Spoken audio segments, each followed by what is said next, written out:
Shane, you're Hi, on. welcome to all you wonderful folks out there in Wibbly Wobbly Land, and welcome to another stirring installment of Disinformed After Dark here on the Tubes of You. I'm Shane. I'm Doc. And I'm Michael. Just waiting for somebody to hit the mute button again. But we are the three hosts of the increasingly morbid and desiccated podcast, the Disinformed Podcast, which flees your preferred provider app every marvelous Monday morning. Go check it out. We like to talk about random esoterica and lie about it. It is a delightful time. Or so they tell me. And this is our wonderful online component where we're going to jump on here and have a little video companion podcast here on the Tubes of You, where we like to delve into Chuck Klosterman's glorious Supertheticals, where we chat about an individual who we have to conjure an image of and then place them into a hypothetical situation. It's always a delight, I assure you. Last week's installment was quite riveting.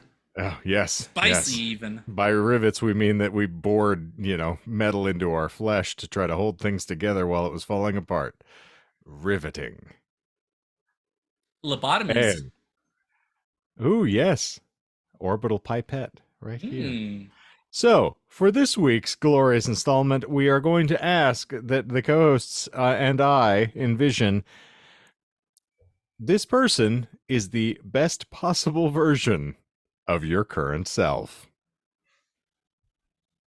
Oh God! Doesn't force the achievements that he's had, doctor. The things that he's done, the lives he's saved. Let me just go look in the mirror. What, you hoping somebody's gonna step behind you, or no? He's hoping the mirror self will come out and replace him.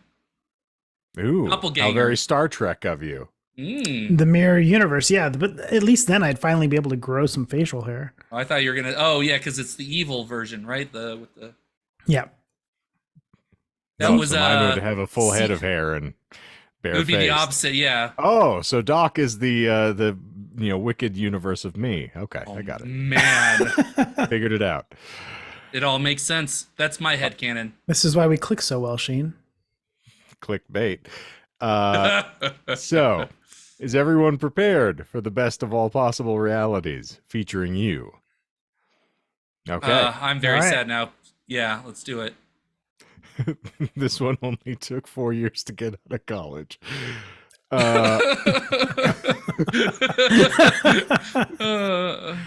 right. I'm way too salty this evening. I really got to quit doing this. Okay. Think of all the skills you currently possess. Done. Go on. Take a while. You are now. Not when you're sweating. Oh, that's true. All right. You are now able to perform those skills at an extremely high level. You can hit the mute button and no one will notice. Finally. You are a verified expert in all the subjects that intellectually interest you. Not like me, who just thinks that they are. Your various weaknesses and flaws no longer exist. You can buckle your pants without struggling. Yes! I'm so I just excited. wear stuff with elastic bands. I gave up the buckles ages ago. Get Marge pregnancy pants. I've never known comfort like this. Now, imagine what your life would be like if you were this person. How different is the life you currently lead from the one you've imagined?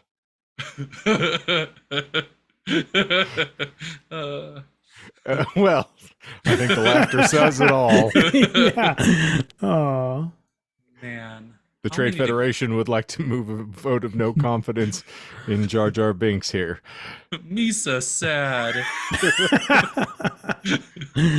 Misa hapless. I guess. I assume, does that mean you want to go first? Yeah, I'll go first. Okay. So I'll have graduated about a decade ago. Well, I mean, I would have been in graduate school, so probably like maybe 4 or 5 years ago then still. Okay. So that means I probably would have a decent job, making decent amount of money, and be happy with what I'm doing instead of still being in school and accruing more debt. Now, I'm not to be argumentative, No, go for it. like our other co-host here. What? I haven't said a word. Oh, and he just proved his point. Now, it did say to think of all of the skills that you currently possess. I can edit a podcast. Now, I think you are exceptionally skilled at being a student. So, I mean, who's to say Oh, you're not no. presently living your best life? Oh, God. Good point. Oh, good that's point. depressing. You could be working on multiple degrees right now. Oh, 7 that's degrees, true. in fact, of All Kevin of the Bacon. degrees. Ooh. All of them. I am studying, majoring, if you will, in Kevin Bacon. Indeed. Bacon. Okay. I tried, but it's Friday the 13th versus Nightmare on Elm Street, for those of you who are paying attention to last week. So it's a different trajectory. But so don't be too hard on yourself there, friend. I would say that you have been living up to a degree of your potential. Just not the degree you want. You're not wrong. You are definitely not wrong. No, I agree. There is some level of accomplishment that I have had. I am And you're still moving in the breathing. right direction. Like things are still, the pendulum is swinging in the appropriate direction. Things Too are bad it's continually chaotic better. motion. You know, you could be somebody who is working part-time in the Pacific Northwest and just simply pursuing all of your own self-gratification as opposed to doing anything that means something to someone else. But that It still could be sounds worse. like a good idea. I'm like, you're not dissuading me from that kind of lifestyle. That If you sounds don't pretty like good. money, I absolutely endorse it. Well, I mean, I've been in school for 13 years, so I think that lends credence to that, idea that I just don't like money. There's that word again. Yeah. I But like money. okay, Clearwater all right. credence. Well, Doc, as opposed to me just always assuming that I'm going last, I will give you the opportunity if you want to force me to go before you, so you can similarly lampoon me. No, I'll let you go ahead and get your jibes in. That's fine. Oh, okay. Well, So I would thank say, you, Mr. Michael. Ooh, them's fighting words. I would say the best version of myself would, in all honesty, I mean, it's going to sound arrogant, but would be remarkably similar to where I'm at because I'm very satisfied with life currently. I love my daughter. She's doing great. And I've got, able to support and do a nice house for her and stuff. So I would say that in terms of an enhancement of the skills, I think I'd be a better coder than I am now. I'd be more adept at some of the automation stuff that somewhat escapes me now for my day job. So I think I would just be doing better at my current job. I'm one level down from the top level you can be on the data analyst with my current gig. So I suspect that I would be at that higher level with the improved skill set there. I think that for the other jobs, in terms of the professor stuff, I think that right now I don't do any like publishing or anything like that. So I suspect that a better version of me would be perhaps a more knowledgeable and have better retention for some of the things that I've historically picked up, and then also be better at producing, because I've produced some but very little of like my own initial research. So I think I'd probably be publishing a little bit more as well, and have my name out there in the academic world a little bit more than I do now. Actually, Fair. rather quite a bit more than I do now. But as a whole, I think that income-wise, probably wouldn't be making a ton more money because professor's going to pay what professor's going to pay, and I'd make up that one extra level at work, which would pay more, but not mind-blowing amount more. How many houses would you be able to buy? Well, to that point, I think that I would actually be stable enough where it wouldn't be like, oh, should I take the risk? I probably would just pull the trigger on the next door house. So I suppose I would have that. Buy up the whole neighborhood. Well, it's funny because I did joke with Elda about that. I was like, well, if I do pull the trigger and I get that one, the next house on it is just on the corner, and it's just the tiny little house. It's the smallest of all three. So I'm like, that would be the cheapest of all of them. So of course that would be the next domino to fall. And then I joked that I'd petition the city to rename the street Cordelia Avenue. But yeah, so I suppose that the better version of me would be remarkably similar to it is right now. It's just publishing more and a higher level at work, which would just mean a little bit more economic freedom and a little bit more stability that way. Must be nice. So our sociopathic friend, for all of you taking notes, is also definitely planning more ways to bump more people off in pursuit of his own Just grand think of aims. all that crawl space. Like All you could the build a crawl crawl space. space between houses. Like, it's fantastic. He's basically going to make his own graveyard. Well, and I'd have just across escape 3 tunnels so plots. I could go down one and then just pop up 2 doors down. So even if the cops do show up, boom, I'm Underground gone. labyrinth. Done. Oh, like Hitler. Oh, man. You're always aiming for that bunker. Well, what I can say is, in all honesty, and moving away from the vanity angle, not saying you were being vain about that at all, Doc. No, you're fine. For your own self-gratification there. Most of the things I am interested in or good at, one could argue I'm reasonably good at now, and I've attempted to explore those things. The joys of all of the pursuits that I have is most of them are generally artistic, and so it's subjective and depends on taste. And the unfortunate aspect for me is that, like every other hipster out there in the world, I really liked to go by my own barometer as to what is or is not important. And so the grand pursuit of the almighty dollar was not necessarily something I was chasing after or coveting. And most of the things I did because I liked them. Yeah. So presumably, yes, if I was a masturbatory guitarist and I was worried about whether or not I could play, 47 notes per second or something, just ridiculous, and I could conceivably be out on tour with other people right now and doing all that stuff. But I've done this on a smaller scale. So I could be doing voiceover work for a podcast that had millions of downloads per week, as opposed to the hundreds that ours doesn't have. And yeah, so there are things I would be doing, but I don't think that there would be any guarantor that I would be any more or less successful, because being an artist these days is a kind of an arduous proposition. You have to be very inventive and you have to want to do things. Very difficult to subsist when you do not have a very strong and active social media presence. And that is something that is abhorrent to me. And so obviously not something I would be pursuing anyway. So yeah, I could be the world's most successful obscurist artist, as opposed to being just a middling, mediocre obscurist artist. So yeah, I don't think there would be too much going on dramatically different. At best, my aspirations, I could be the Richard Edwards or the King's X version of myself, which means that I actually have a dyed-in-the-wool following that pays me enough to continue to support myself, as opposed to me just kind of hat in hand making things because it's fun for me to listen to, as opposed to anybody else. I mean, you could also still actually achieve quite a level of economic success and whatnot if you were more like a Tom Waits, because he kind of just does whatever he wants and doesn't really tour much and just makes records for himself, but still has a huge following.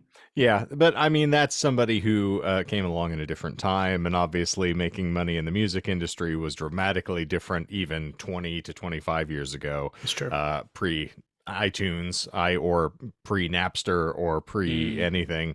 Like, yeah, it's a different animal these days. I mean, even making films these days is a different animal.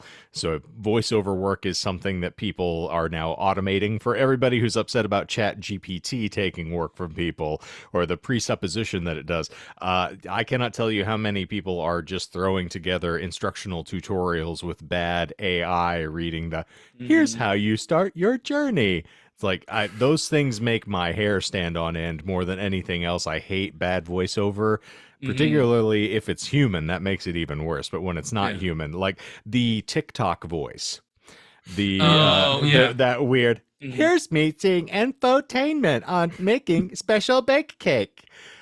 Here's me make fun stuff. So like when Courtney would utilize that for other things previously, it was like I get a twitch. I get this involuntary muscle spasm when I hear that voice, because it makes me want to just dispatch people. But in any event, I think we've run our gobs enough on that. But yeah, I don't think there would be fundamentally too much different. It's not like I'm an investment banker who just needs a great opportunity. It's like I like to read books. I like to play and perform music, and I enjoy talking. Yeah. Well, I'm not sure that there's going to, I can go and do corporate seminars. I could be, you know, Joel Osteen out there and having a grand old time. Oh gosh. Yeah, no, thank you. So given the alternatives, I don't think it'd be much different. Well, I kind of like that our best versions of ourselves are just basically who we are right now for the most part. Yeah.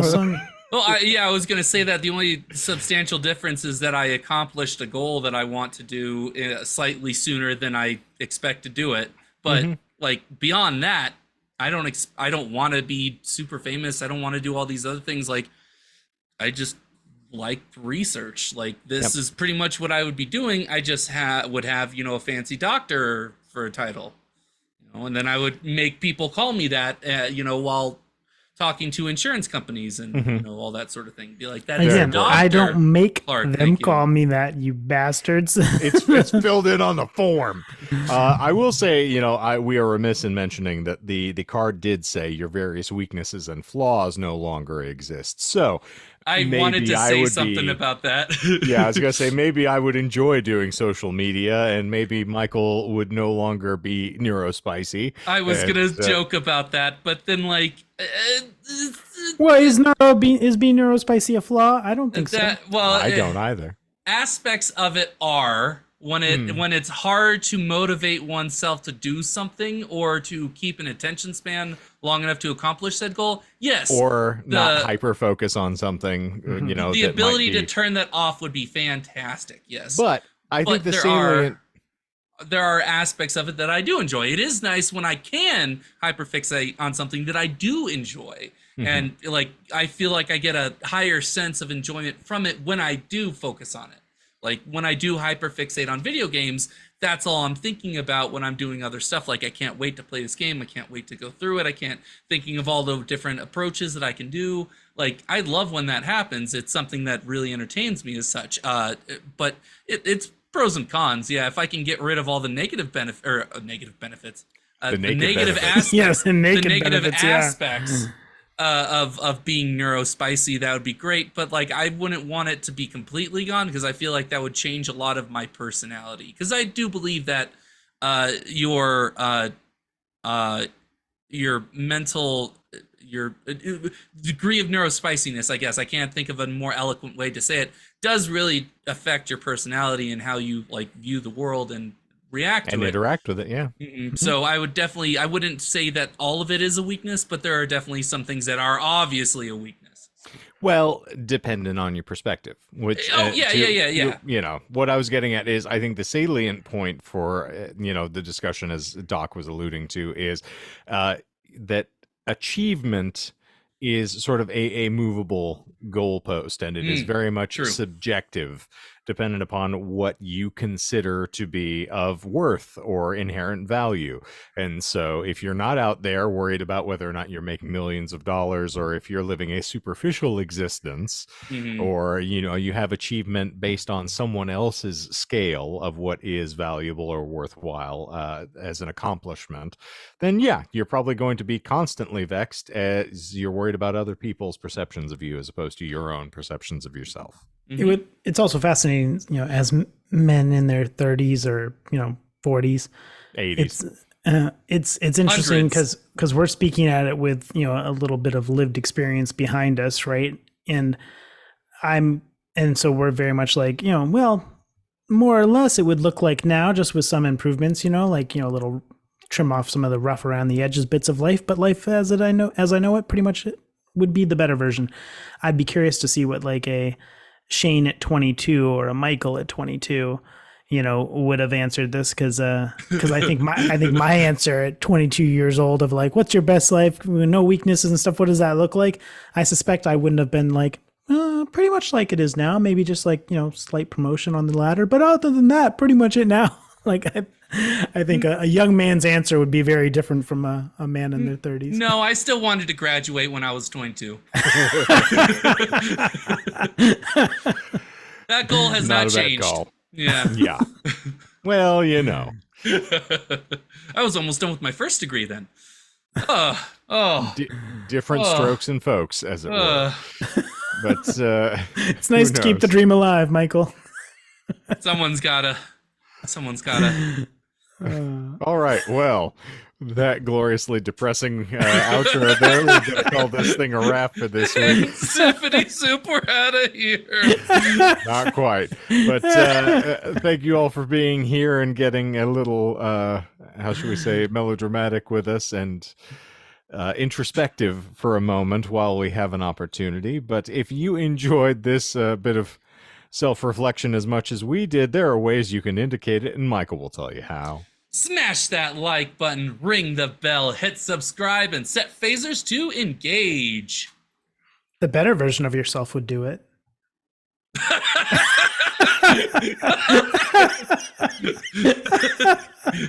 I can't endorse that. Screw you, I'm not going to do anything. How's that for best of you? Well, you're certainly not getting the best of me, I'll tell you that much. But thank you all for being here. We appreciate you as always. Please feel free to weigh in the comments with your perspective. And of course, new episodes of the podcast winging your way every Monday morning. And of course, we're back here every Spicy Friday on the tubes of you, so you can check in with us whenever you would like. Unless I do actually leave now, but that's something open for discussion. Wait, what? Who? Which? Metal Gear? No. 200? I'm alerting the guards. So, I think that's going to officially clap these cheeks for the end of this week's episode and bring an end to the scene. So, for Disinformed After Dark, this week, I am, in fact, Kenton Eldorado. And I'm Leroy Cherry. I'm Sweaty McSweaterson. And I am, what is it, Chesty Stroker? Chesty Puller. Chesty Puller. You know, I gotta stop going with that. But, if you do have a Chesty Puller, you're going to have a Baja Blast. And zippity zoop, we're out of here.